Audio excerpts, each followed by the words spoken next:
Bueno, aquí la charla comenzó hace rato. Sí, sí. Entre el horóscopo, cuestiones de política y las que nos convocan por la fecha de hoy, ya comenzamos charlando hace rato junto a Carmen Beramendi. Exactamente, directora de la Facultad de Latinoamérica de Ciencias Sociales, Flaxo, en Uruguay, y además exdirectora del Instituto Nacional de las Mujeres. Bienvenida. Y parlamentaria también. Y parlamentaria, Sí, todo. y sindicalista. Y Y sindicalista. sindicalista, también. Bienvenida, Carmen. ¿Cómo vivís un día como hoy? Bueno, me parece que estamos en un momento de la región y del mundo muy potente. O sea, 50 países están convocando un paro mundial de mujeres. Creo que eso habla de un nivel cada vez más importante de intercambio entre las mujeres del mundo en la conciencia de que estemos donde estemos, sufrimos discriminación, pertenezcamos a una facultad, seamos miembros de un partido político, estamos en una organización barrial, en una organización sindical, en donde estamos las mujeres por el hecho de ser mujeres, por nuestra condición de subordinación, por un sistema de dominación que nos ha colocado históricamente en un lugar de subordinación en relación a los hombres, estamos cada vez teniendo más conciencia de género, que me parece que es una cuestión como muy importante a trabajar en el día de hoy. Las mujeres, escuchábamos hace un rato a Karina Batiani, un placer escucharla, dando una cantidad de cifras y también de conceptos de cómo se han ido construyendo las desigualdades. Yo creo que hoy nos encuentra con una mayor conciencia de género en las mujeres en general. Esto que escuchábamos unos años atrás y que lo seguimos escuchando todavía, ¿no? Todavía muchas mujeres dicen, yo no soy feminista, yo soy femenina, intentando tomar distancia de quienes han tenido un rol protagónico o tienen en la lucha en lo público, intentando tomar distancia de ciertos prejuicios en relación al feminismo, porque confunden, como muchos hombres también, el feminismo como el contrario al machismo. Y me parece que es muy importante en el día de hoy clarificar que el machismo es un sistema de dominación que quiere el sometimiento de las mujeres y el feminismo lo que quiere es la igualdad y por lo tanto trabaja con un concepto de libertad que me parece muy fuerte y muy importante rescatar hoy.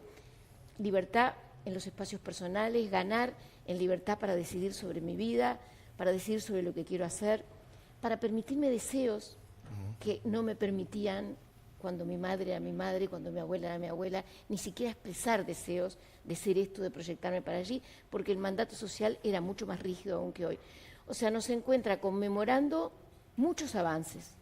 Yo diría, nunca en la historia de la humanidad, las mujeres, y en el caso del Uruguay también, hemos estado con tanta conciencia de que nos jugamos un gran partido en esto de la lucha por nuestros derechos, ¿no? Y creo que eso es muy importante. Carmen, y precisamente y en relación a lo que has podido observar también desde tu tarea en otras regiones, en otros países, ¿cómo estamos en la comparativa con Uruguay? Está muy buena la pregunta porque en realidad yo creo que tenemos una representación del Uruguay y han contribuido a eso muchas cosas de nuestra historia que de algún modo nos plantean frente a otros países de la región de América Latina como una sociedad mucho más integrada.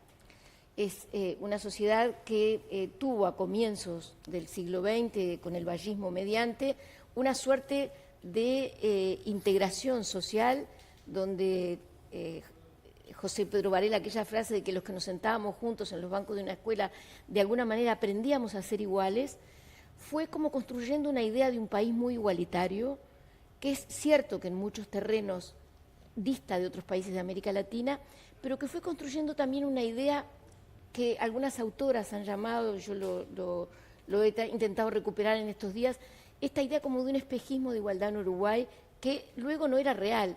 No era lo mismo llegar a la escuela siendo como llegaba yo fui a la escuela pública y era hija de un profesional que sí estaba sentada en la escuela con el hijo al lado de, como me pasó en mi clase, con el hijo de un carpintero que tenía una realidad socioeconómica distinta que la mía. No era lo mismo.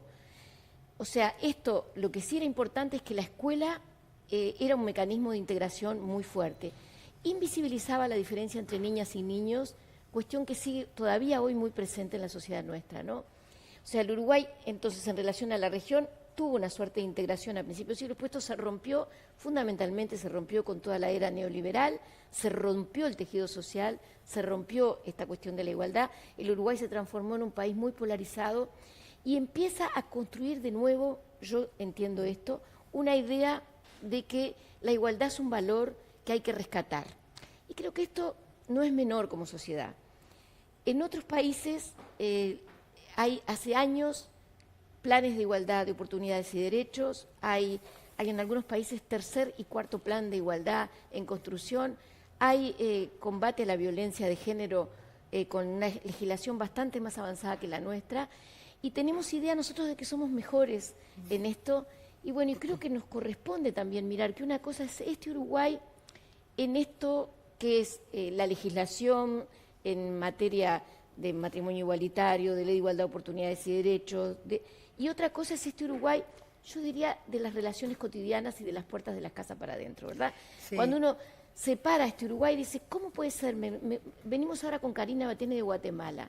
Me decía una chica, ¿cómo puede ser que el Uruguay tenga esos indicadores de muerte de mujeres siendo un país tan integrado? Excelente pregunta, una mujer joven, ¿no? Y sumo a esto que estás planteando, ¿no? ¿Qué pasó en este Uruguay? Porque Uruguay fue un país muy de avanzada a principios del siglo XX, con todo lo que fue Valle Sí. de Ordóñez, Sí. los derechos de las mujeres, de los trabajadores también, bueno, las leyes de 8 horas, todo esa época de Sí. nuestro país que fue muy moderno, muy de avanzada, muy de luchar por esas igualdades. Y ahora parece como que estamos muy atrasados, no seguimos con esa vanguardia que había en ese momento. ¿Qué pasó en el medio, digamos? Sí, yo creo que En la hay- sociedad, ¿no? sí, Porque no es solo en sí, lo político. Yo creo que hay una cuestión muy importante en la sociedad uruguaya y es, primero creo que hay una cuestión de mucha hipocresía. O sea, y esto es una percepción muy fuerte que tengo en relación a una cuestión de lo que es correcto y lo políticamente correcto y el deber ser, un discurso muy... a nadie en el Uruguay hoy se escucha, como se podía escuchar 10 años atrás, defender la violencia, no se le escucha defender la violencia como un mecanismo válido. Sin embargo, muchos hombres que en lo público se expresan en contra de la violencia, en la vida privada humillan a las mujeres con las que se vinculan, las desprecian, las maltratan. Entonces, primero hay, me parece, no sé, al mismo tiempo que se construyó una cuestión de valores muy importantes en materia de igualdad, esto no tuvo como un correlato de trabajo también en las formas de reorganizar la vida cotidiana. Y esto me parece que es la principal cuestión que está planteada hoy como desafío. La mujer se incorpora masivamente en la década de los 60 al trabajo, masivamente en la época de la dictadura, fruto de la crisis económica que se vivió, las mujeres se ven ahí compelidas a integrar el mercado de trabajo y esta incorporación de las mujeres al mercado de trabajo no se acompañó con un cambio en la distribución a la interna de los hogares. Y esto es una tragedia, porque en realidad cuando se carga la responsabilidad de lo que se está viviendo hoy a las mujeres por haber salido a trabajar, que todavía hay un discurso en Uruguay moralista y diría muy intentando persuadir a la mujer de esto, de que ocupe un protagonismo en lo público y en el mundo del trabajo, bueno, en realidad esto está encubriendo que las formas de organización de las familias estaban pensadas para una sociedad donde, en el modelo industrial, donde el hombre era el principal proveedor y la familia se organizaba y la mujer era como una especie, era un ejército de reserva, era la que sostenía la vida cotidiana y permitía que el hombre tuviera un rol protagónico en el trabajo. Entonces, si esto cambia, las mujeres se incorporan masivamente al trabajo en condiciones de desventaja, ¿no? De desventaja salarial, no en todos los trabajos, todavía sigue existiendo en el Uruguay nichos importantes de trabajo claramente masculinizados. Bueno, si esto ocurre y esto no tiene como otra cara un cambio en las relaciones a la interna de las familias, es muy difícil. Entonces me parece que ahí no hubo una correspondencia entre lo que fue los avances legislativos con cambios reales en las prácticas cotidianas, en las vidas, y esto me parece No muy evolucionó de la determinante. misma manera, digamos, No, en conjunto. no. No, y a veces lo que dice Carmen, ¿no? Digamos, en contraposición con un discurso que muchas veces se promociona como de vanguardia, como que tiene muy buen marketing hacia afuera, pero hacia adentro, digamos, no termina cumpliendo esas mismas premisas. Y hablo, por ejemplo, y ayer lo hablábamos con el secretario de Derechos Humanos, Nelson Villarreal, pero basado en tu experiencia, como parlamentaria, como sindicalista, sigue siendo muy difícil para las mujeres acceder a ámbitos de gestión donde tener una representación fuerte, poderosa. Miremos cualquier cuadro, ¿no? El cuadro de la plana sindical, las cámaras empresariales y ni que hablar la representación política. Ahí hay un tema estrictamente vinculado al poder en la representación, porque la representación pública da poder. O sea, cualquier espacio de representación pública, el político, el sindical, son espacios de poder. Entonces, el problema es cómo, por un lado, cómo se ejerce el poder, si el poder se ejerce de un modo que efectivamente construye colectivos o si el poder se ejerce de un modo donde lo que más funciona es el protagonismo de unos pocos y se perpetúan, por lo tanto, muchas veces los lugares porque en realidad da prestigio. En el caso de la política es evidente que es una tarea que, aunque esté muy devaluada en la sociedad, sigue teniendo igual una alta valoración el poder llegar a acceder a un puesto político. Entonces, hay un tema estrictamente de poder, donde en muchos casos, para que el primero en la lista sea una mujer, se tiene que correr el varón. Y si no, no hay chance de que las mujeres, aún con el mecanismo de la cuota, que ha permitido avances significativos, puedan acceder, porque la mayoría de las listas en los departamentos del interior es así, en la inmensa mayoría son ocupadas por hombres. Entonces, igual se trampea a veces. Y se trampea también. Se trampea. Pero además hay otra cuestión, no es solo en la política, el movimiento sindical. Yo pertenecía a un movimiento sindical donde fui delegada titular a los consejos de salarios, eran, no me acuerdo el número de consejos de agrupamientos en los consejos de salarios, pero eran como 30 agrupamientos, éramos solo 2 mujeres que representábamos a los trabajadores en los consejos de salarios en la totalidad del país. Una sola mujer en el secretariado del PCNT en aquel momento y en la mesa representativa éramos 2 mujeres en 40 sindicatos. Cuando ingresé a la industria de la pesca al sindicato, era la única mujer. Cuando salí, éramos 10 y 10.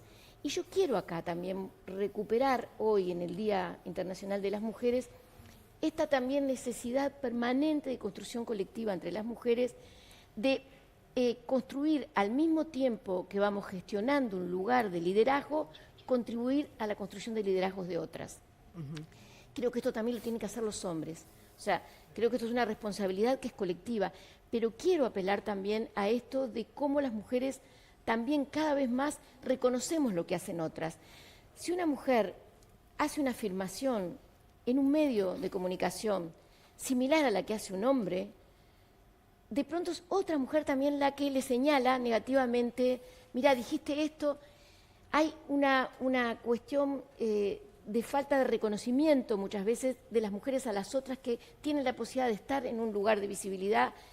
Y esto nos cuesta mucho a las mujeres porque la propia socialización de género no ha incentivado una palabra que a mí me gusta mucho, que la acuñó en América Latina Marcela Lagarde, que es la palabra sororidad, tratando de construir la necesidad de que construyamos también una solidaridad distinta entre nosotras. Te agradezco mucho esos últimos conceptos porque de eso es algo que... Entre otras cosas, de eso comenzamos hablando. Son muchos los temas desde ya que ameritan esta fecha. Te queremos agradecer, Carmen, por habernos acompañado esta mañana para acercarnos a algunos de ellos y seguiremos charlando en cualquier momento. Cómo no, con mucho gusto y ojalá que alentemos entre todas y entre todos que más mujeres ocupen en el país lugares de protagonismo, lugares de toma de decisión y que bueno, y que lo puedan asumir realmente pudiendo hacer compatible esto con una vida donde las responsabilidades familiares estén más compartidas, ¿no? De eso se trata. Muchísimas gracias, Carmen. Gracias.